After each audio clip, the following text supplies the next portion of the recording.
Hey les amis, nous sommes dimanche matin. J'espère que vous avez bien dormi, que vous avez profité de votre nuit ou de votre soirée. L'OM a terminé ses matchs de prépa et son Summer Tour 2024 avec une victoire. Donc le bilan, on va le faire ensemble les amis. Avant de partir sur le bilan, on va parler aussi du Mercato. Mais avant le Mercato, on va parler bien sûr du bilan. Et on va parler du match bien sûr. Donc là je me suis un petit peu emmêlé les pinceaux. Mais c'est pas grave, vous me comprenez. On va partir tout d'abord sur l'alerte. Comme d'habitude, le petit abonnement, le petit like, le petit partage. On a dépassé les 18 000. Merci à tous les amis. On va atteindre les 20 000 dans pas longtemps. Je le sens. Je le sens qu'il y a une petite vibe autour de Seb. Je ne sais pas si vous la sentez, mais moi je la sens. Est-ce que lui le sent? Jean-Pierre Papin il est toujours là. Là c'était du rosé, il s'est picolé un petit peu de rosé. Il est bien cuit. On y va les amis, on passe sur la rencontre et on y va tout de suite. Let's go cacao, on y va.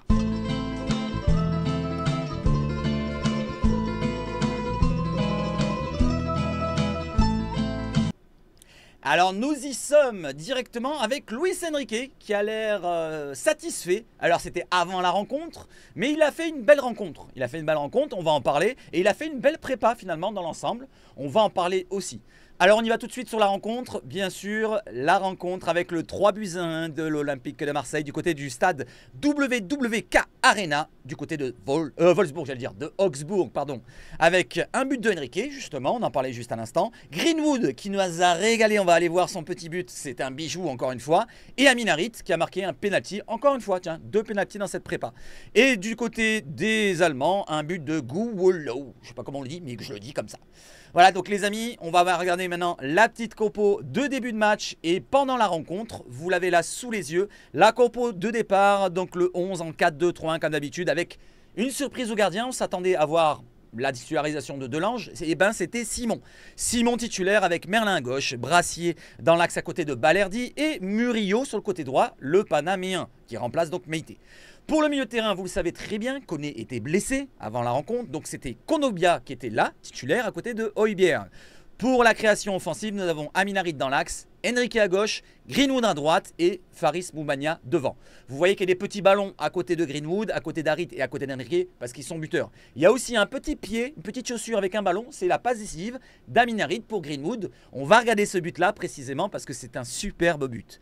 Pour les remplacements, vous avez les remplacements ici. Donc Brassier est sorti à la mi-temps remplacé par Cornelius. Les premières minutes du pote à Koné, le Canadien Cornelius, qui n'a pas pris trop de risques, on ne l'a pas trop vu en défense. Donc on ne va pas trop en parler dans cette vidéo.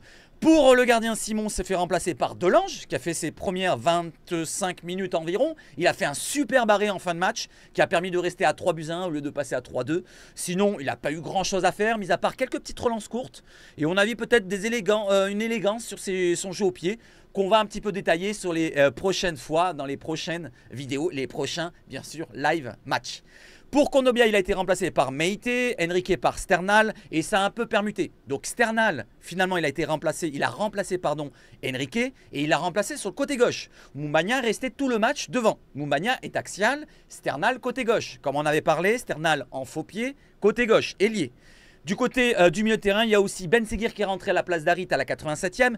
Avant cela, il y a Murillo qui a remplacé Lirola et Greenwood remplacé par Abdallah. Abdallah poste pour Greenwood côté droit en ailier. Murillo, il est passé du côté gauche. Non, Murillo qui est remplacé, pardon, excusez-moi, à la place de Lirola. Lirola est placé du côté gauche à la place de Merlin. Et Merlin a pris la place de Kondogbia. Vous voyez un petit peu le système? Voilà un petit peu où on en est avec tous les changements dans cette rencontre. Maintenant, on va parler un petit peu plus précisément de quelques joueurs. Je ne vais pas citer tous les joueurs, les amis. Je vais faire un petit bilan juste après. Alors on y va, let's go. On y va d'abord sur le but opportuniste de Luis Enrique. Alors je vous le montre les amis, n'hésitez pas à me dire ce que vous en pensez. Alors normalement il n'y a pas le son, je vous mets pas le son. Voilà, vous voyez Luis Enrique qui récupère un ballon avec une erreur de la défense. Regardez, vous avez un deuxième ralenti, vous avez deux ralentis pardon. Donc là c'est le premier ralenti, vous voyez que Luis Enrique court après le défenseur qui va faire un mauvais contrôle. Luis Enrique passe devant, il va ouvrir son pied droit et il va tromper le gardien allemand. Derrière, on va le voir derrière, encore une fois, un autre ralenti. On va le voir un peu plus précisément. Mais on ne voit pas qu'il récupère le ballon. On voit juste la finition de Luis Enrique qui a ouvert son pied au bon moment et qui la met au fond de filet. Donc c'est de la confiance pour Luis Enrique qui a été jusqu'au bout. Opportuniste comme je l'ai dit. Mais c'est bien d'aller jusqu'au bout, Luis. Voilà, bravo à toi. Pour le reste, continue comme ça et n'hésite pas à provoquer comme là. Regardez, là il va provoquer accélération. centre devant les buts. Ça aurait pu donner un but si bien sûr il y avait un attaquant au second poteau. Mais vous voyez la provocation dans la surface, ça peut amener du danger. Là aussi, il y a un petit geste technique, regardez. Petite feinte, il revient, hop, le tourniquet, hop, hop. Il va remeniser pour Harit qui ne lui remet pas derrière. Mais derrière là, c'est magnifique. Regardez la roulette. Hop, hop, la roulette et le centre derrière qui va aller sur Quentin Merlin. Et dommage que Quentin Merlin ne l'a pas mis au fond. Donc, un match plutôt intéressant de Enrique qui a provoqué, qui a pas un peu moins hésité que d'habitude. Et on va en parler dans le bilan tout à l'heure. Alors, maintenant, passons sur un autre joueur, c'est Greenwood. Alors, je vous montre son but. Regardez bien. Alors, il y a plusieurs ralentis. Regardez le premier, je vais zoomer là, regardez, hop, ça zoome. On voit pas très bien, c'est un petit peu filmé bizarrement. Et là, le passement de jambe, la frappe pied droit, petit filet, magnifique. Et c'est Amin Harit qui fait la passe décisive. Voilà. Donc là, on le voit de derrière. Alors regardez bien, je vais zoomer. Mais franchement, ça a été filmé comme à la vache, comme je te pousse. Donc regardez, il est à la droite là. On va le voir. Le passement de jambe. Hop. Et la frappe pied droit dans le petit filet. Donc magnifique but de Mason Greenwood. Et derrière il a enchaîné. Il a enchaîné pas que ce geste là. Regardez bien le match. J'ai mis 2-3 gestes techniques de Greenwood. Regardez bien ça. Hop hop. Il va passer hop dans la surface. Il va en centrer. Bon certes il n'y a personne au premier poteau. Mais comme Luis Enrique il provoque. Et lui il passe à tous les coups pratiquement. Regardez là encore une fois. Il va faire une petite passe pichenette. Hop. Pour Højbjerg qui fait un super contrôle. Là encore regardez. Hop la petite feinte. Il va revenir sur lui-même. Hop. Il va accélérer. Il va faire un grand pont derrière. Il va perdre le ballon derrière. Mais regardez bien ce qu'il va faire. Il va faire un pressing. Regardez le pressing quand il va revenir comme un yinche pour essayer de récupérer le ballon. Regardez, il court derrière, il court derrière, il court derrière. Et il va, pourquoi pas, presque le récupérer. Donc il ne récupère pas derrière, mais pour vous montrer qu'il fait beaucoup d'efforts. Le dernier geste technique, c'est la passe pour Luis Enrique dans l'intervalle avec Luis Enrique qui fait le geste technique. Voilà plus ou moins pour Greenwood. Quelques gestes techniques, j'ai pas tout pris parce qu'il y a eu d'autres passages où il est passé quand même. Franchement, Greenwood a fait un super match. Et il a fait une super prépa. Sur les 2 rencontres qu'il a fait, je crois qu'il en a fait que 2, il était blessé le 3e. Franchement, sur ce qu'on voit, il y a quand même de la qualité. Greenwood, passement de jambes et but. Son 2e but est toujours accompagné de gestes élégants et fluides. Dommage sur la dernière occasion que Merlin ne manque, comme je vous l'ai dit tout à l'heure, avec Luis Enrique qui fait la roulette. Luis Enrique continue comme ça. À noter les efforts de Mason Greenwood pour essayer de gratter le ballon, comme je vous l'ai dit juste avant. Donc ça, c'est très important de le dire. C'est très important qu'on voit un petit peu qu'il fasse des efforts. Un autre ralenti, cette fois c'est négatif. Je vais revenir encore une fois sur Merlin, malheureusement, même s'il fait un bon match. Regardez le but, on encaisse un but bien sûr. Regardez le but sur le replacement de Quentin Merlin. Vous voyez le blondinet au point de pénalty, il est dans l'axe et il met du temps à repartir sur ce côté. Là, il est parti. Il est parti mais c'est trop tard. Le joueur est tout seul, il peut centrer. Et derrière, on a une erreur aussi du gardien, Simon Nga-Panto-Etenbu. Je vous remets le ralenti, regardez. Un peu, je crois qu'il y a une erreur. Hein. Je crois qu'il y a une erreur, je vous remets le ralenti. Hop, dites-moi s'il y a une erreur du gardien. Hop. Je pense que oui, il est un peu court. À mon avis, Simon n'est pas exempt de tout reproche. Voilà par les ralentis, on va arrêter sur les ralentis. Mais c'était 3 petits points précis. Et maintenant, partons sur le bilan de cette saison. Non, d'abord, un petit coup. Après le coup sifflet final, justement. Alors que Léo Bellardi et sa bande s'apprêtaient à se diriger vers les vestiaires, sans saluer le public, Roberto De Zerbi a haussé le ton pour rameuter ses troupes, direction la tribune opposée pour saluer et remercier les leurs. Voilà, donc il y a des supporters marseillais qui étaient dans les tribunes. On a entendu quelques hauts armes du côté de la Provence à relayer. C'est la Provence qui nous relaye ça. Donc c'était bien de les saluer. Et on voit De Zerbi qui fait comme ça avec la main. Là vous ne voyez pas mais je vous montre la photo. Il fait comme ça veut dire va voir là-bas si j'y suis. Et c'est lui qui voulait partir du côté des vestiaires avec tous ses partenaires. Voilà, donc c'est une belle chose que De Zerbi respecte un petit peu les supporters. Je pense que ça aurait été un autre coach, il aurait fait peut-être la même chose. Mais au moins, il a haussé le ton et il met un petit peu les bases. Parce que si on part comme ça, encore comme l'année dernière où on a terminé plus ou moins, c'était tendu, et ben ça commence à mal partir. Vous voyez ce que je veux dire? Là, c'est peut-être des supporters du Condé de l'Allemagne, mais c'est quand même des supporters olympiens. Allez, on enchaîne maintenant avec le bilan de cette pré-saison. Un bilan... Non, d'abord, la réponse, pardon, excusez-moi, c'est juste après le bilan. Je suis désolé, je suis toujours sur le bilan. D'abord, les réponses d'après-match de Quentin Merlin, qui nous parle du match après Augsbourg-OM. On apprend plein de choses au contact du coach. On s'habitue de plus en plus à ses consignes. On s'est senti plus costaud, plus fort, notamment défensivement. C'est vrai qu'on a été super costaud, surtout la première mi-temps. On a un peu flanché, je trouve, deuxième mi-temps physiquement, je pense. Avec la prépa qui a été énorme, je pense qu'au bout d'un moment... Voilà, donc ça a peu pêché en fin de match, c'est normal. Là, on va voir un petit peu ce que ça va être en Ligue 1. Je pense que face à nous, Brest aussi sera fatigué. Donc, il y aura peut-être une différence et j'espère que ça sera notre avantage. Donc, la compo, vous l'avez là sous les yeux en plus. Je descends cette fois pour la suite de ce trade. On s'est senti un peu émoussé, nous dit Quentin, comme je viens de vous le dire, parce que la prépa est très dure. Certes, on a fait 30 bonnes premières minutes, mais le coach à la mi-temps nous a bien fait comprendre que c'était impossible de se relâcher de la sorte, sourit-il. Ouais, parce qu'il le sait plus ou moins qu'il est un peu fautif dans le but. Qu'on a encaissé juste avant la mi-temps, c'était à la 44e, le but qu'on encaisse. On apprend aussi en faisant des erreurs, c'est ce qu'il voulait rajouter en souriant. Derrière, il nous précise, la vérité, ce sera le championnat. Et oui, le championnat, c'est dans une semaine, même pas dans 6 jours, puisqu'on est dimanche. C'est là qu'on verra si on est au niveau des espérances du coach, du club et de nous, de moi, de vous, les amis. Voilà, moi j'espère qu'ils arrivent très haut. Voilà, donc comme il y en a certains qui me disaient dans le live hier, est-ce que tu penses, Seb, qu'on arrivera à être dans le top 3? Ah, mais ça doit être la logique, les amis. Le top 3, ça doit être une logique pour l'OM. Ils doivent absolument tout le temps dans le top 3 et avoir des trophées de temps en temps. Une année sur 2, peut-être une année sur 3 à la limite. Mais là, ça fait une année sur 12. 12 ans qu'on n'a rien gagné, les amis. C'est la 13e année. Attention, ça commence à... Ça tire. Tous les ans, je vous dis ça tire, mais là, ça tire vraiment. Ça tire vraiment. Allez, on fait le bilan justement de cette pré-saison et on part dans le positif cette fois. Bilan Summer Tour 2024 avec, pour commencer, une petite défaite. C'était une mise en jambe, on va dire, des joueurs pour mettre un petit peu les préceptes sur le terrain face à une autre équipe que face à l'entraînement. C'est plus basique, on va dire, l'entraînement. Là, c'est face à un des adversaires. Donc 2-0 face à Nîmes. Bon, une défaite, ça commence mal, mais c'est pas grave. On enchaîne derrière, il y a des progrès contre Toulon. Certes, c'est plus faible, mais 3-0 quand même. 3-0 contre Pau, c'est faible aussi. Et derrière, l'adversité monte d'un coup contre Sunderland Championship. On fait un 2 partout là-bas qui est plus ou moins, je pense, volé par rapport au penalty. Sinon, dans l'ensemble du match, Sunderland, c'est vrai, ils nous ont posé de problème en deuxième mi-temps, un peu comme Augsbourg. On a flanché physiquement en deuxième mi-temps contre les Anglais. Mais derrière, on aurait mérité de gagner. Si on regarde le résumé du match, avec ce penalty volé, je pense que le penalty n'était pas logique pour Sunderland. Donc 2-1 pour l'OM, je le dis, à Sunderland, comme ça on ne se fait pas voler. Ça fait 4 victoires consécutives, avec la victoire d'hier contre Augsbourg, 3-1. Enseignement, donc des petits enseignements que j'ai notés. Je ne peux pas faire un gros trade, donc j'ai mis quelques petits enseignements.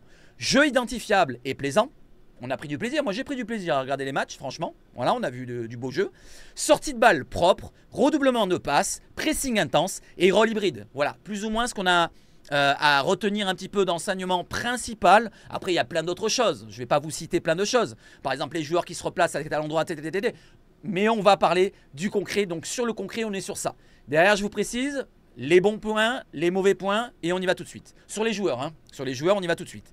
Alors, les bons points, les mauvais points, niveau satisfaction joueur, bonne ambiance de groupe, il y a une bonne ambiance, je trouve. Greenwood n'a pas attendu pour montrer son talent. Très très bon point. Merlin semble prendre de l'importance dans le groupe. J'avais pas la place de le mettre, mais je le mis. Dans un rôle hybride. Attention, je le dis encore une fois, quelques ajustements encore, surtout sur le replacement. Là, vous avez vu, il était axial, il ne s'est pas replacé assez vite à mon goût. Dernièrement, c'était sur un marquage contre je ne sais plus qui qu'on encaisse, contre Sunderland justement. Il est un peu fautif aussi pour ma part. Donc attention Merlin, certes, il a un rôle difficile, hybride. Il doit jouer 2 postes différents en tant que relayeur et en tant qu'arrière gauche, pardon, et parfois même milieu offensif. Hein. Il a même 3 rôles parfois. Donc c'est assez difficile à apprendre, à intégrer dans la tête. Et même physiquement, c'est difficile. Donc on verra avec le temps. Peut-être que ces ajustements seront gommés. Ces petites défaillances seront gommées de la part de Quentin Merlin. Côté positif encore, on a Enrique. Enrique qui a scoré 2 fois dans la prépa. 2 buts dans le jeu. Ce n'est pas des coups de pied arrêtés. Ce n'est pas des buts non plus magnifiques. Mais c'est des buts qu'il a été chercher tout seul. Le premier, je vous le rappelle, c'était contre Pau, si je ne me trompe pas. Il est sur le côté gauche. Il va se réaxer suite à une passe de Harit encore, qui fait une passe décisive. Donc il va se réaxer, il part du côté gauche. Il rentre dans la surface, il dribble un joueur. Et il frappe au premier poteau. C'est détourné, mais ça va au fond du filet. Il tente sa chance et il réussit, il a la réussite. Le deuxième, vous l'avez vu tout à l'heure. Je trouve qu'il a un peu de réussite, que le défenseur se trompe dans ses gestes. Mais en tout cas, il est là, il fait les efforts et il la met au fond. Donc ça, c'est très important pour la confiance. Espérons qu'il reste sur ce domaine-là. Je le dis, il semble un peu plus provocateur dans ses gestes. Vous avez vu l'accélération qui fait le centre devant le but. Mais c'est des matchs de prépa. Voilà, j'ai rajouté, c'est des matchs de prépa. Attention, attention à prendre avec des pincettes tous les enseignements qu'on a eu là. Que ce soit Quentin Merlin, Enrique, même Greenwood, même si j'ai plus confiance en Greenwood que tous les autres que je viens de citer là. Mais attention à tous ces points positifs. Je pouvais citer plein d'autres points positifs. Je les ai mis juste en dessous. Et on y va tout de suite. Regardez, hop, on y va. Allez, je prends, hop, j'ouvre ça. Intégration de quelques jeunes à revoir sûrement cette saison. Donc ça, c'est un point positif. Il y a eu Sternal, qu'on a vu à tous les rencontres, pratiquement une mi-temps à chaque rencontre, pratiquement, sauf hier où on l'a vu un peu moins. Abdallah, et Gaël Lafont, qu'on voit un peu moins, mais je le mets dans les 3 premiers choix, je pense. Derrière, Bacola, je l'ai enlevé parce que malheureusement, il devrait probablement partir, à moins que ça change directement.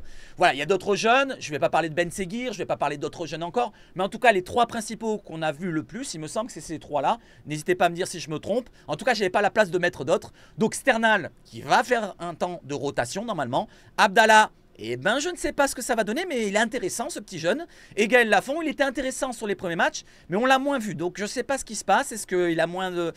il donne moins confiance à De Zerbi? Je ne sais pas. Du côté de la charnière défensive, qui semble se dessiner entre Balerdi et Brassier, il commence à avoir des automatismes. Vous en avez entendu dernièrement, c'était le match d'avant, je crois, ou le match d'avant contre Pau, je crois, pas celui de Sunderland, où Balerdi et Brassier, ils étaient passés en conférence d'après-match, ou plutôt à une interview d'après-match, et ils avaient dit qu'ils se sentaient bien ensemble. C'est comme si, Balerdi, il avait dit, c'est comme si qu'on avait joué depuis des années ensemble. Donc il y a un bel automatisme, une belle entente entre les deux joueurs. C'est très important qu'il y ait une osmose qui se crée, surtout la base défensive. Ça, c'est un point très important. Koné, qui réussit aussi sa première, comme tout à l'heure je parlais de Mason Greenwood. Højbjerg, j'en parle aussi, c'est une recrue importante, qui va probablement être un des leaders de cette équipe, de notre saison. Et il est déjà très impliqué. On le voit faire des mouvements à droite à gauche avec son bras, avec ses bras. C'est pas comme s'il arrivait, il restait les bras croisés. Là, il arrive, il s'implique directement, il commence à râler. Lors du premier match, il a commencé à râler. Vous vous en souvenez qu'il replaçait Enrique. Donc Højbjerg se prend pour le patron, un des patrons de l'équipe. Il sera peut-être l'un des patrons avec Balerdi, je pense. Et peut-être avec un autre joueur, je ne sais pas encore. Mais peut-être qu'il sera un des patrons. Peut-être Kondogbia s'il reste, bien sûr. Parce que Kondogbia, je viens de le citer, paraît revanchard. De ce que je vois, hier il a fait un gros tacle, je ne vous ai pas mis en vidéo, mais il a fait un gros tacle, un retour devant la défense qui a été super impressionnant, les 2 pieds décollés. Je trouve que Kondogbia, il montre quelque chose. Voilà, il plaît du côté de De Zerbi, du côté du club, on veut le vendre encore parce qu'il a un gros salaire, on veut baisser la masse salariale, mais Kondogbia plaît déjà au coach, c'est un point important, c'est un point très important, peut-être qu'il va rester. Voilà, on cherche 2 milieux de terrain assez costaud devant la défense, De Zerbi en veut 2, il a déjà Højbjerg, mais Kondogbia serait peut-être le deuxième, si bien sûr sa condition physique suit, parce qu'on le sait très bien, il a des pépins physiques. Voilà pour les jeunes, vous avez Kylian Abdallah qui tente une frappe avec Ben Seguir à ses côtés, et vous avez Gaël Lafont avec Sternal, je vous ai mis les 4 principaux jeunes qu'on a vu le plus. Derrière, maintenant, les côtés un peu moins enthousiastes. Je ne voulais pas dire négatif, j'ai mis moins enthousiaste. On a, côté moins enthousiaste, déjà le mercato qui n'est pas fini, et certains postes qui manquent de solutions fiables. Je marque fiable, pour préciser, fiable. On a des solutions avec les jeunes, mais pour moi, ce n'est peut-être pas fiable pour une compétition officielle en Ligue 1. Vous savez ce que c'est en Ligue 1, c'est un niveau qui lève. C'est pas la Nationale 3 comme ils ont joué l'année dernière ou la Gambardella. Ça passe de 3-4 paliers. Donc ça va être compliqué, peut-être même pour Sternal, qui est peut-être talentueux, mais peut-être que ça va être compliqué pour lui. Je dis ça, j'espère me tromper, je touche du bois. Moumania qui a marqué un but, c'est important. Par contre, oui, non, il a obtenu un penalty aussi hier. Par contre, je l'ai dit, il rate beaucoup de choses. J'ai mis, mais rate beaucoup trop. Mais attendons en compète. Voilà, par contre, c'est pas rédhibitoire pour ma part. Je vais attendre de voir en compète ce que ça donnera pour Faris. Il a marqué quand même un but, ça aurait pu lui donner confiance, mais il n'a pas enchaîné derrière. Donc, Faris Moumania, c'est un profil particulier, vous le savez, déménageur, comme il a dit De Zerbi. Il aime son côté déménageur, son côté sens du but. Il a eu le sens de but hier, sur son appel, sur la profondeur, avec Murillo qui lui met en profondeur et qui obtient un penalty. Ça, c'est un sens de but. Mais derrière, il y a trop de gestes manqués. Contrôle, remise, passe, derrière, je sais pas, les frappes, c'est pas super élégant déjà, et c'est pas super précis. Pour l'instant, on va attendre de voir si c'est pas la prépa physique qui lui a posé souci. Voilà, donc on verra bien avec le temps, avec le physique, peut-être qu'il sera meilleur dans le futur. Je l'espère en tout cas pour Moumania. Harit, alors Harit, c'est entre deux, c'est pas vraiment moins enthousiaste, c'est entre deux. Il a fait de bonnes choses et de mauvaises choses, c'est toujours dans le même domaine, vous savez quoi? C'est quand il garde trop le ballon. Harit, malgré ses 2 buts, il a marqué 2 buts, c'est 2 pénaltys, 2 passes décisives, il a fait 2 passes D. Donc la première pour Enrique, certes, est-ce qu'on peut la comptabiliser sur une passe décisive? Enrique fait quand même 30 mètres avec le ballon, comme hier, vous avez vu Greenwood sur le passement de jambes. Est-ce que Harit, ça compte pour une passe décisive? On va dire que oui, allez, je compte 2 buts, 2 passes D, mais il garde parfois, c'est pas tout le temps, trop le cuir, trop le ballon. Je le trouve encore mettre un petit peu trop le pied sur le ballon, s'arrêter, essayer de faire un petit chichi, machin, remettre le ballon, mais tu perds du temps. Il faut jouer plus vite. Avec De Zerbi, c'est une touche, une remise, une touche, une remise. Après, tu peux jouer différemment, certes, si tu fais la différence. Comme un Greenwood. Greenwood, il chipote peut-être, mais il passe. Il fait un passement de jambe, il passe directement. Il passe, soit il passe le joueur, soit il remise. Ça, c'est ce que ne fait pas parfois Amin Harit. Donc, j'aimerais le voir plus. Et aussi, les amis, les qualités de frappe. les qualités de passe, surtout les qualités de frappe. Les qualités de frappe, parce que les passes, ça va, deux passes décisives, elles ont été belles ces passes, mais les qualités de frappe, ça pêche un petit peu du côté de Amin Harit. Ça, c'est mon avis.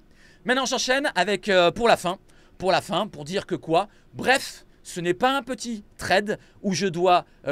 voilà, ce n'est pas avec un petit trade où je dois compter mes lettres que je vais donner mon avis. Voilà, je vous l'ai donné maintenant. J'aurais pas pu le mettre comme je vous l'ai dit là, comme je vous l'ai cité. Sinon, il aurait fallu que je fasse 50 pages. Dans l'ensemble, une préparation positive. On va retenir le positif. Il y a plus de positif que de négatif, je pense. Et tous les détails à ajuster seront effectués. Alors, je me suis trompé, c'est effectué ES, c'est pas ER, au cours des matchs qui vont défiler. Qui vont défiler. Forza l'OM, une grande saison nous attend. Je l'espère en tout cas. Voilà ce que j'ai mis pour mon petit trade de bilan de cette pré-saison, de cette préparation. Je ne sais pas si vous êtes d'accord avec moi. N'hésitez pas à me dire si vous êtes d'accord avec moi ou pas. Est-ce que vous avez un autre avis sur un autre joueur, un autre point précis qui vous a plu ou qui vous a déplu du côté de la prépa? Est-ce que vous avez aimé un petit peu le jeu? Voilà, est-ce que vous a plu ou pas? Dites-moi, donnez-moi votre avis, j'ai envie de l'avoir et je vous répondrai. Je suis désolé pour les vidéos d'hier, la vidéo d'hier. J'ai pas pu répondre, j'étais fracassé, j'ai fait le live enchaîné, j'ai pas pu vous répondre. J'essaierai de répondre en différé, je suis désolé. Comme cette vidéo-là, je vous répondrai en différé demain après-midi, demain soir. Allez, j'enchaîne. Et j'enchaîne sur quoi, les amis? J'enchaîne sur la conférence de presse. Vous le savez très bien, je vous l'ai cité déjà plusieurs fois, même hier. Mais je vais vous la citer jusqu'à demain, puisque c'est demain la conférence de presse. Nous sommes dimanche et ça sera lundi à partir de 14 h. Alors, pour ceux qui veulent la vivre avec moi, eh ben, il faut venir sur Twitch. Vous avez un lien sur mon compte Twitter ici. Vous avez un lien en dessous la vidéo, dans la description. Vous avez Twitch, c'est marqué conf OM Seb comme ceci. Vous cliquez dessus. Et vous allez sur Twitch, vous abonnez, vous mettez la cloche, comme ça vous êtes prévenu des prochains lives. Logiquement, le prochain live, c'est lundi à partir de 14 h. Voilà un petit peu, on va passer ce bon moment ensemble. Allez, partons maintenant sur le mercato, les amis. On y va avec l'arrivée de Valentin Carboni qui nous révèle l'importance de Leonardo Balardi dans sa signature à l'OM. Merci à Massiliazone qui m'a relayé ça, ou à plutôt horaire marseillais marqué dessus. Donc c'est selon OM officiel, hein. C'est la vidéo, vous aurez pu l'écouter en vidéo, mais je vais vous le lire pour vous donner l'avis de Valentin Carboni, pourquoi il est venu et pourquoi Balardi est très important pour lui. J'ai parlé avec Balardi, nous dit Valentine. Il a essayé de me convaincre, je fais l'accent de Valentine, pour que je vienne ici. Bon, j'arrête. Nous partageons la même chambre avant la Copa América avec la sélection. Nous partagions, pardon. Nous avons développé une bonne relation, une belle amitié et c'est un bon mec en plus d'être un grand joueur. Donc très important qu'on ait des amis, voilà, ils peuvent se parler ensemble, ils sont tous les deux argentins. Et justement, en parlant d'argentin, on va enchaîner sur un autre argentin qui devrait probablement être engagé dans les prochaines heures. C'est lui. Vous l'avez vu hier, je vous l'ai mis dans le live, mais je vous le relaye encore une fois pour ceux qui ne l'avaient pas vu en vidéo. Tout est signé, tout est scellé pour que Geronimo Rulli devienne le nouveau joueur, le nouveau gardien de l'Olympique de Marseille, le numéro 1 ou 1 bis. Il commencera la saison, je pense, ou de l'Ange, je ne sais pas, en tout cas, ça va être entre les deux que ça va se batailler. L'OM attend simplement que les documents lui soient renvoyés par l'Ajax et l'accord sera ensuite officiellement confirmé. Voilà où nous en sommes pour Geronimo Rulli qui sera un des deux gardiens donc qui seront en bataille pour tout le reste de la saison avec Blanco qui est toujours blessé. On parle d'un, 2 mois dans les insiders. On va dire c'est 2 mois. Allez, on va dire c'est 2 mois pour Paul Lopez, j'allais dire. Pour Ruben Blanco, Paul Lopez est écarté. Il va probablement partir, j'espère, pour qu'il récupère un petit peu de masse salariale. Mais en tout cas, voilà où nous en sommes. Et actuellement, si on regarde, on a 5 gardiens. Même 6 si on prend Van Dijk. On a Blanco, Paul Lopez, il est toujours là, Paul Lopez, à l'OM. Blanco, Lopez, Geronimo Rulli, Delange, Simon et Van Dijk si on le compte dedans, mais je sais même pas s'il a un contrat pro. On va pas le compter, mais au moins 5 contrats pro en tant que gardien. Voilà, on va se transformer presque en Chelsea. Alors là, c'est trouble. C'est trouble la vidéo. Voilà, c'est bon, c'est bon. Je suis désolé. Allez, j'enchaîne les amis avec autre chose. Maintenant, on passe sur les rumeurs et les concrétitudes. Kylian Sildia qui nous parle du côté de Kicker, le média allemand. J'étais jusqu'à présent focalisé sur les Jeux Olympiques et sur notre objectif de remporter l'or. Tout le reste n'était pas dans ma tête. Partir en vacances, peut-être 2 ou 3 jours. J'ai d'abord besoin d'un peu de calme pour décompresser. Et j'ai toujours un contrat avec Fribourg. Maintenant, je me dirige vers là-bas. Alors, est-ce qu'il dit vers là-bas en montrant Marseille, vers là-bas en montrant Fribourg, ou vers là-bas, il dit je me dirige vers là-bas, il y a les toilettes, peut-être, il avait envie de chier. Non, en tout cas, je pense qu'il se dirige vers Fribourg, il a un contrat à Fribourg, et il va probablement discuter avec son club. Lui, il a envie de venir du côté de Marseille, de l'OM, ce qu'on a entendu dernière. Il y a un contrat verbal qui a été plus ou moins acté, verbal, hein, pas signé. Donc c'est pas encore fait officiellement entre les joueurs et le club de l'OM, parce qu'on attend l'accord du club bien sûr. On a proposé, enfin ça parlait de 13 à 15 millions d'euros de ce qui est réclamé du côté du club allemand. On verra comment ça va se faire prochainement dans les prochaines heures. Pour l'instant on en reste là. Voilà où nous en sommes pour Kylian Sildia. Allez, on enchaîne maintenant avec le dossier des attaquants que vous attendez tous et on y va. Allez, 24 minutes de vidéo et on enchaîne maintenant sur le concret. Donc il ne reste que plus que 3 prétendants pour la pointe de l'attaque marseillaise, pour remplacer Aubameyang plus ou moins. Eddie Nketiah, le candidat idéal, on en a déjà parlé, il est au-dessus de la pile, qui a donné son accord au club marseillais. Contrat comme Silvia juste avant. Eli Wahi, le français, alternative la plus que crédible, et un troisième, Donc, oui, Wahi, Nketiah en premier, Wahi deuxième, et un troisième dont le nom n'a pas filtré. Là, il y a un autre attaquant, on ne connaît pas. C'est pas Moukoko, hein. Moukoko n'est pas là-dedans. C'est pas Moukoko, les amis, c'est pas Jonathan Rowe. On va en parler juste après, justement, il y a un truc qui vient de tomber. Mais c'est pas les deux que je viens de vous citer. C'est pas les deux que je viens de citer là, c'est un autre attaquant qu'on ne connaît pas encore. Il y a un nom qui n'a pas filtré selon la Provence. Alors je sais pas s'ils ont une vraie info, mais je sais pas, c'est ce que je vous avais dit, hein, il me semble. Je vous avais dit ça, hein, je vous avais dit attention, il y a peut-être un nom qui va ressortir dans pas longtemps. Voilà, donc apparemment il y a un troisième attaquant, un troisième larron, comme ils disent du côté de la Provence. Je ne sais pas qui c'est, mais n'hésitez pas à me proposer quel attaquant selon vous ça pourrait être aux environs du prix qu'on parle là de 20 à 25 millions d'euros, 30 maximum, je pense pas qu'on ira au-delà des 30. Donnez-moi des idées d'attaquants. Alors on parlait dernièrement de Banza, mais c'était une rumeur non concrète et ça a été démenti, donc on va pas parler de lui. Mais citez-moi d'autres attaquants que vous avez dans la tête, les amis. Allez, j'enchaîne avec cette information-là et on enchaîne directement avec les attaquants pour Wahi. Will Steele n'utilise plus ou à la marge Eli Wahi qui souhaite quitter Lens et sollicité par l'OM qui a proposé 20 plus 4 millions. C'est l'équipe qui nous relaie ça. On parlait de 26 du côté d'RMC, mais c'est pas grave. 2 bonus pour racheter l'international espoir. Hier, l'avant-centre est entré à la 85e minute face à Leicester. Je pense qu'il reste un jeune joueur, a commenté son entraîneur, Will Steele. Il y a beaucoup de choses dans sa tête. C'est une manière de l'aider et de le protéger. Il y a des choses qui bougent ou pas. On verra ce que les prochains jours nous donnent. Nous avions été très bons avec Wesley Saïd et Florian Sotoka en pointe dans un 3-4-1-2 la semaine dernière. On cherchait à avoir un peu de continuité et un plus du banc à l'image d'un Rémi Labo Lascari, bien rentré la semaine passée et aujourd'hui, et qui frappe la barre. Il y a une concurrence, on veut des mecs à 100%, ce sont juste des choix.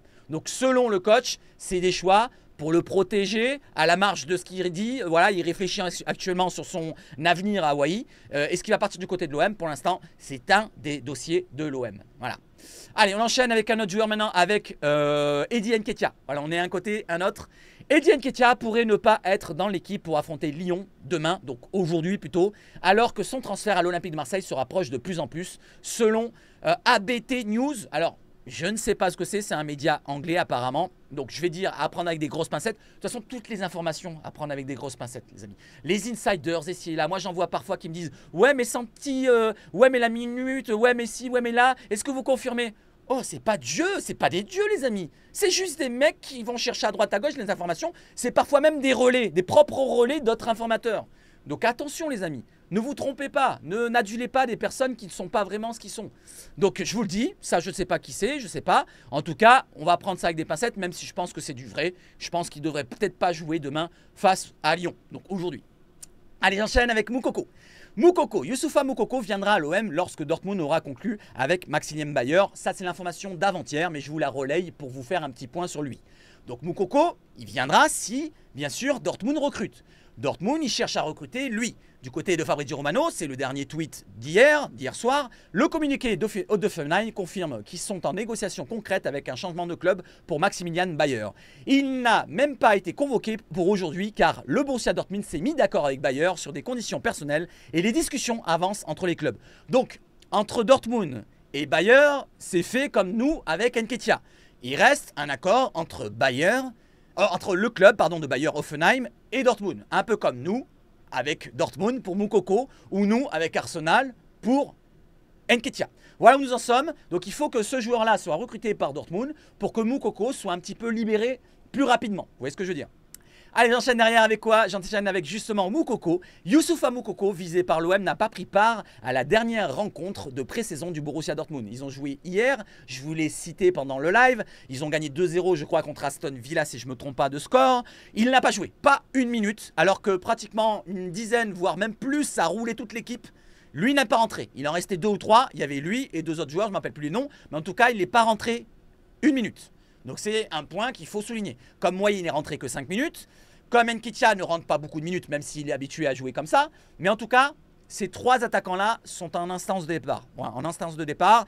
Lequel va venir? Est-ce qu'il y en aura un? Est-ce qu'il y en aura 2? Est-ce qu'il y en aura 3? Est-ce qu'il y en aura 0? Est-ce que ce sera le 3e qu'on parlait tout à l'heure? On ne sait pas le nom pour les 2 autres. Voilà, pour l'instant, on en est là.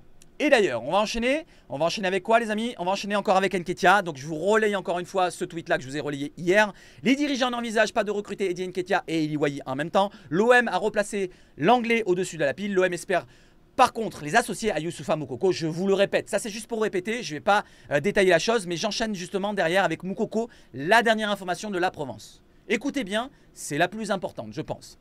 Dortmund a déjà refusé 3 offres. Pas une, pas 2.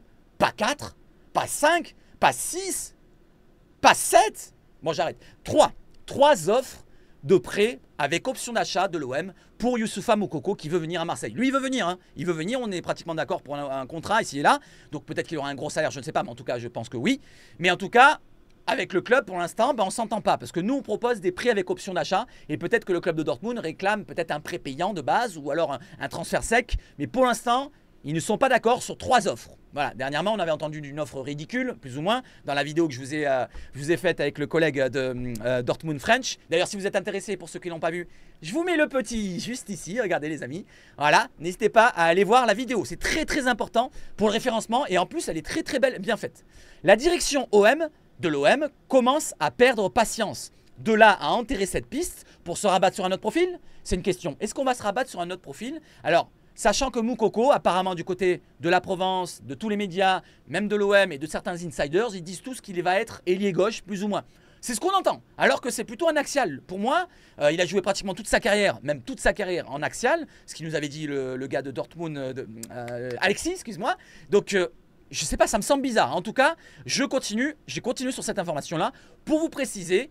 Est-ce qu'on va se positionner sur un autre joueur? Eh bien, non pour l'instant, puisque le joueur qu'on va citer derrière, au centre Robert Louis Dreyfus, on assure que le dossier Jonathan Rowe n'a aucun lien avec Moukoko. Oui, parce que Moukoko, on le prend pour le côté gauche, et Jonathan Rowe, on le prend pour le côté gauche normalement aussi. Après, certains me disaient que c'est un profil différent, il peut jouer même axial en parlant de Jonathan Rowe, mais de ce qu'on a vu, il est plus ailier côté gauche ou côté droit, il est vachement polyvalent ce joueur-là.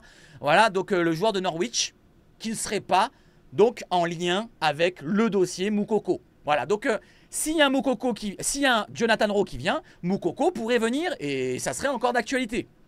Si c'est le contraire, Moukoko vient, ça serait pareil d'actualité encore pour Jonathan Rowe. Et pareil pour Eddie Nketiah ou Eli Wahi. Par contre, là, c'est 2 domaines différents. Eli Wahi, s'il vient, normalement, Nketiah ne viendra pas. Si Nketiah vient, Wahi ne viendra pas.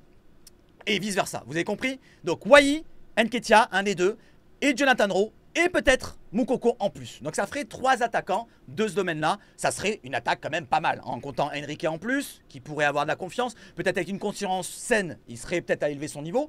Greenwood à droite, énorme. Faris Moumbagna qui serait peut-être re-hypé par une arrivée d'un autre attaquant. Et Sternal, le petit jeune, qui viendra avoir du temps de jeu comme ça. Voilà les amis, où nous en sommes pour les dossiers d'attaquants. Allez, on enchaîne avec quoi? La même information, je crois. La même information, je sais pas pourquoi je l'ai mis en double, mais c'est pas grave. J'enchaîne derrière. Encore pour vous montrer que Fabrizio Romano nous avait relié ça hier. Je vous le recite encore une fois pour vous dire qu'on avait proposé quand même une offre. Pour l'instant, l'offre, ça a parlé du côté anglais de The Sun de 9 millions d'euros. On était proche d'un accord, mais j'y crois très moyennement. Du côté anglais, vous savez comment ça fonctionne. C'est comme je vous l'ai dit, du côté du club anglais, espagnol, italien, c'est pareil. Il y a un petit peu de mensonge, même en France. Hein, mais là, Fabrizio Romano nous dit qu'il y a une offre. Pour l'instant, il ne parle pas de somme.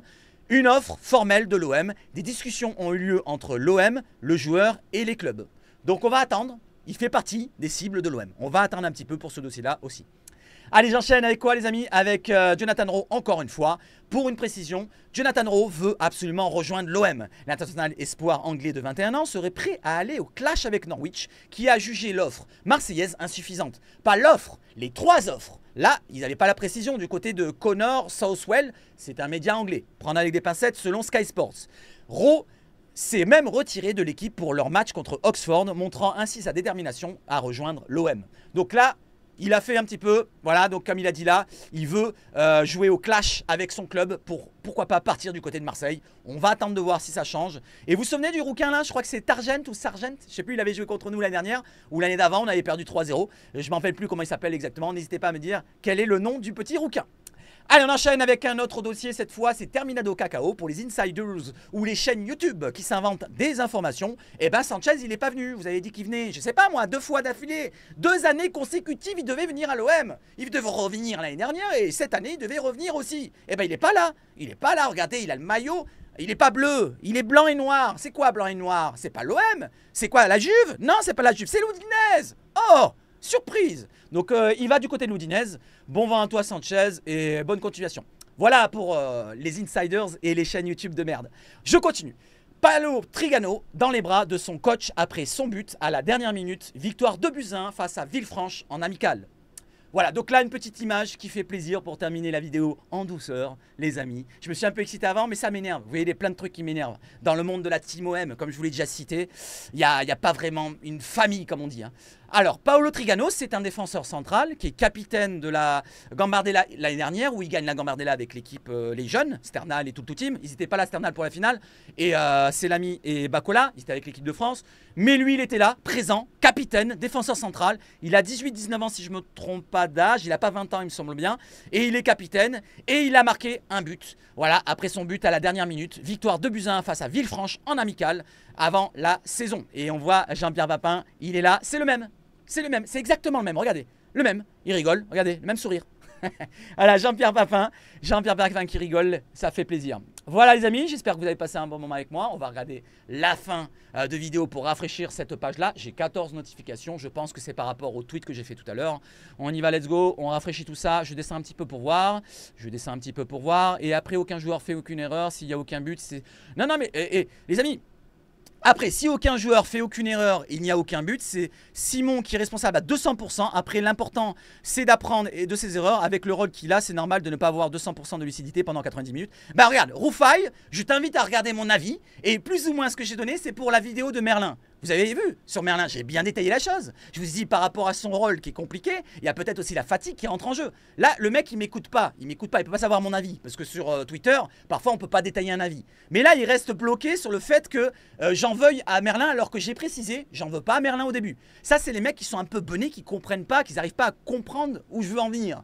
Alors que là, finalement, Merlin est aussi fautif que Simon. Si on regarde bien sur le placement, il ne se replace pas assez rapidement. Il ne doit pas être axial et regarder en l'air comme ça pendant 30 secondes. Et après, il se replace au dernier moment quand le joueur il a le ballon, il centre et il y a but. Il est aussi fautif qu'un Simon. Il dit 200% pour Simon. Je suis désolé, c'est pas parce que tu aimes absolument Merlin, il est très bon, je l'aime bien aussi, mais là, il a fait une petite erreur. Et ça arrive, ça va être négocié, j'allais dire, ça va être remis à zéro. Voilà, il va être effectué des progrès.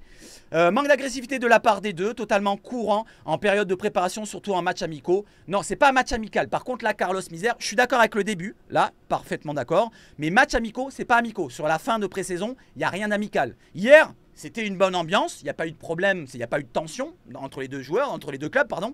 Mais c'était pas un match amical, c'était un match de pré-saison sérieux. On arrive à une semaine de la saison. Donc du côté allemand, c'était sérieux. Certes, ils ont un petit peu pris à la dilettante au début de match. Et après, ils se sont repris en deuxième mi-temps, ils nous ont posé des problèmes. Mais c'était sérieux, je pense, hier. Hein. C'était pas vraiment un match amical. Ça, faut pas croire. Faut pas dire match amicaux, les matchs de pré-saison. Je suis pas d'accord pour ce terme-là. C'est pas des amicaux. Voilà, on n'est pas amis. J'en veux pas à Carlos Misère. Mais en tout cas, il faut que tu reprennes un petit peu tes expressions. Alors, je regarde derrière, je précise les choses. Je vais pas répondre, hein, je m'en fous. Hein. S'ils veulent avoir la réponse, ils regardent mes vidéos. C'est comme ça que ça fonctionne. Hop, il n'y a rien. Je vais regarder Fabrizio Romano directement. Et je pense à l'heure qu'il est, il est 4h15 du matin. On y va tout de suite. Il n'y a rien du tout à mon avis. À mon avis, j'ai tout regardé à droite, à gauche, de partout. J'ai même regardé Pablo Solari. Voilà, le joueur de River Plate, il n'y a rien. Il n'y a rien les dernières heures. La dernière information remonte de quelques jours, celle qu'on a entendue. Un intérêt de l'OM, pas plus pour l'instant. Pour Pablo Solari, l'ailier droit de River Plate. Alors je regarde vite fait. Tchac tchac tchac, tchac tchac tchac, tchac tchac tchac, tchac tchac tchac, tchac tchac tchac. Alors j'étais fatigué après la rencontre. Franchement, j'ai hésité à faire la vidéo. Je me suis dit putain, je craque, je craque, je craque. Et finalement, comme je suis en congé, je dis bah allez, c'est pas grave, je suis en congé. Allez, je balance tout. Je balance toute la sauce. Je me suis fait une petite picouse et hop, je suis en pleine forme. Je dors plus maintenant. Alors je regarde, il n'y a rien de nouveau. Voilà, il n'y a rien de nouveau les amis. Il n'y a rien de nouveau. Alors si j'ai loupé quelque chose, il faudra me le dire dans les commentaires. Par contre là, il est 4 h du matin. S'il y a une information qui tombe à 9 h du matin, c'est normal que je vous la relaye pas. C'est normal. Je ne peux pas être devin, deviner à 9 h. Parfois je devine des choses, mais là je ne peux pas être devin. Voilà les amis, n'hésitez pas comme d'habitude, le petit like, le petit like d'abord, le petit abonnement, la petite cloche et le partage et le commentaire très important les amis. En tout cas, ça fait plaisir. Merci pour les 18 000. On arrive aux 19 000 dans pas longtemps. 20 000 avant la fin du mois d'août. Est-ce qu'on peut l'atteindre? Est-ce qu'on peut l'atteindre les 20 000? Est-ce que vous pensez qu'on puisse l'atteindre? Alors, je vous rappelle qu'en un mois, sur les 28 derniers jours, j'ai regardé les chiffres tout à l'heure. Je me suis fait plaisir quand même. Plus de 1800 abonnés. 1800 abonnés. Donc là, 1800 en 28 jours. Il resterait 2-3 jours derrière. Si on prend... Ah non, là, il ne reste pas 28 jours. Mais on va prendre jusqu'au 11 septembre. OK? Jusqu'au 11 septembre. Est-ce que jusqu'au 11 septembre, on peut atteindre les 20 millions? Les 20 millions, les 20 000. Allez, c'est à vous de le faire les amis. Allez, si vous êtes satisfait de mon contenu, si vous êtes heureux de passer des moments avec Seb, n'hésitez pas à vous abonner. Allez, vive le foot chez Sabach Foot les amis. Et je vous souhaite de passer une excellente journée de dimanche. Reposez-vous bien, regardez ça en famille le matin ou l'après-midi comme vous voulez, avec le petit-déj ou avec le barbecue, l'apéro. Dites-moi à quel moment vous me regardez les amis, vous mettez l'horaire. Vous mettez l'horaire. Allez, je vous souhaite de passer encore une excellente journée de dimanche. Vive le foot chez Sabach Foot. Et... Ah, il y a une notification, pardon. On sait jamais. Non, c'est rien. Et allez l'OM. Ciao. 40 minutes. C'est pas mal. C'est pas mal, on progresse. Les fougnasses.